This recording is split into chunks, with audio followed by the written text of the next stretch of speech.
അപ്പൊ പുലർച്ചെ 4 മണിക്കാണ് നമ്മുടെ ഇന്നത്തെ വീഡിയോ സ്റ്റാർട്ട് ചെയ്യുന്നത്. ഇക്കാക്ക ഒരാഴ്ചത്തേക്ക് ബുള്ളറ്റ് ട്രിപ്പ് പോവാണ് കേട്ടോ. ഇക്കാക്ക പോയി കഴിഞ്ഞ് ഞാൻ നേരെ നമസ്കാരം കഴിഞ്ഞ് കിളികൾക്ക് ഫുഡ് കൊടുക്കാൻ പോയിട്ടോ. ആക്ച്വലി ഇത് ഇക്കാക്കന്റെ ഡിപ്പാർട്ട്മെന്റ് ആണ്. ഇക്കാക്ക ഇല്ലാത്തതുകൊണ്ട് ഞാനാണ് ഇൻചാർജ്.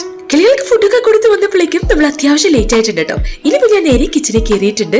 ഇക്കാക്കില്ലാത്ത ദിവസങ്ങളില് സിമ്പിൾ ആൻഡ് ടേസ്റ്റി ആയിട്ടുള്ള ഫുഡ് ഉണ്ടാക്കുക എന്നുള്ളതാണ് കേട്ടോ നമ്മുടെ അജണ്ട. അപ്പൊ ഇന്ന് നമ്മൾ സെറ്റ് ചെയ്തിരിക്കുന്നത് ടേസ്റ്റി ആയിട്ടുള്ള ക്ലബ് സാൻഡ്വിച്ച് ആണ് കേട്ടോ. അപ്പൊ ഇതിന്റെയൊക്കെ ഡീറ്റെയിൽഡ് റെസിപ്പി നമ്മളുടെ റിലേറ്റഡ് വീഡിയോ ഒന്ന് പ്രസ് ചെയ്ത് കഴിഞ്ഞാൽ കിട്ടും കേട്ടോ.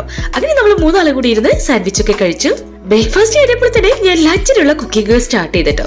അപ്പൊ ഇന്നത്തെ സ്പെഷ്യൽ എന്ന് പറയുന്നത് നെയ്ച്ചോറും നല്ലൊരു ചിക്കൻ കറിയാണ്. വൈകിട്ടായപ്പോഴേക്കും ഞാനൊരു പാൽപ്പത്തിരിയൊക്കെ സെറ്റ് ചെയ്യാൻ വേണ്ടി കയറിയിട്ടുണ്ട് കേട്ടോ. അതായത് നമുക്കിന്നൊരു ഗസ്റ്റ് ഉണ്ട്. അപ്പോൾ നമ്മള് അവർക്ക് വേണ്ടിയിട്ട് കുറച്ച് സ്പെഷ്യൽ ഒക്കെ സെറ്റ് ചെയ്യലാണ്. ഫൈനലി അവരെത്തിയിട്ടുണ്ട്. എന്റെ ദീദീസും ഫാമിലിയാണ് കേട്ടോ വന്നിട്ടുള്ളത്. നമ്മളെല്ലാം കൂടെ കൂടിക്കഴിഞ്ഞാല് പിന്നെ നമുക്ക് പറഞ്ഞാലും തീരാത്തത്ര വിശേഷങ്ങളായിരിക്കും കേട്ടോ. അങ്ങനെ അവര് പോവാൻ വേണ്ടി ഇറങ്ങലാണ്. നാളെ വർക്കിംഗ് ഡേ ആയതുകൊണ്ട് തന്നെ ഫുഡൊക്കെ കഴിച്ച് നമ്മുടെ സൂപ്പർ ഹീറോസ് നേരത്തെ കിടന്നുറങ്ങിയിട്ടുണ്ട്.